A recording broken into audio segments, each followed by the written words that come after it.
Pernahkah kamu membayangkan sungai besar bisa lahir dari doa seorang raja?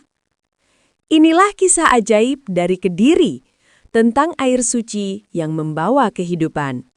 Legenda Sungai Brantas. Dahulu kala, di tanah Jawa Timur yang subur dan damai, berdirilah sebuah kerajaan besar bernama Kediri. Rakyatnya hidup makmur, sawah menghijau, sungai berkilau, dan langit selalu cerah. Kerajaan itu dipimpin oleh Prabu Jayabaya, raja bijaksana yang terkenal karena cinta dan kasihnya kepada rakyat.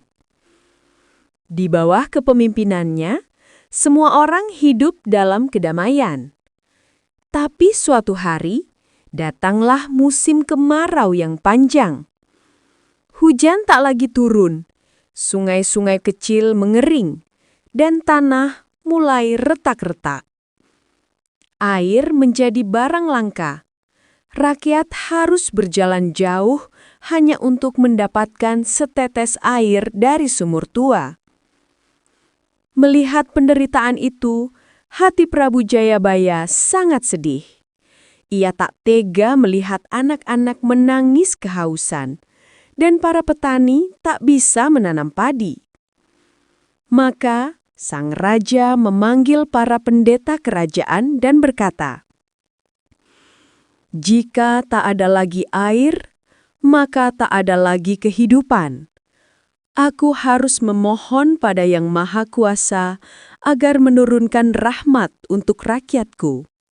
Diiringi para abdi dan brahmana, Prabu Jayabaya menuju sebuah bukit sunyi di barat Kediri.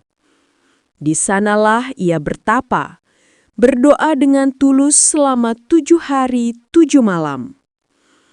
Ia tidak makan, tidak tidur, hanya duduk bersila di bawah pohon besar, memohon agar bumi kembali subur. Pada malam ke-7, ketika langit begitu gelap dan petir menyambar tanpa henti, tiba-tiba dari tanah di bawah tempat Jayabaya bertapa, muncul semburan air yang jernih dan sangat deras. Air itu mengalir deras menuruni bukit, melewati hutan dan desa-desa, membentuk sungai besar yang indah. Rakyat yang melihat kejadian itu bersorak kegirangan. Mereka berlari membawa kendi dan tempayan untuk menampung air tersebut. "Air ini suci," seru mereka. "Air ini datang dari doa Raja Jayabaya." Sejak saat itu, air tersebut disebut Brantas, yang berarti air yang membawa kehidupan. Sungai Brantas mengalir panjang, melewati gunung, lembah, dan akhirnya bermuara ke laut. Dimanapun airnya mengalir, tanah menjadi subur, tumbuhan tumbuh lebat, dan kehidupan kembali ceria. Dan hingga kini, masyarakat Jawa Timur masih percaya bahwa di setiap tetes air Brantas tersimpan berkah dari doa tulus Prabu Jayabaya. Karena doa yang lahir dari ketulusan hati dapat mengubah bumi yang kering menjadi surga kehidupan. Pesan moral: seorang pemimpin sejati tidak hanya berkuasa, tapi juga berdoa dan berkorban untuk rakyatnya. Dan doa yang tulus selalu membawa kehidupan bagi banyak orang.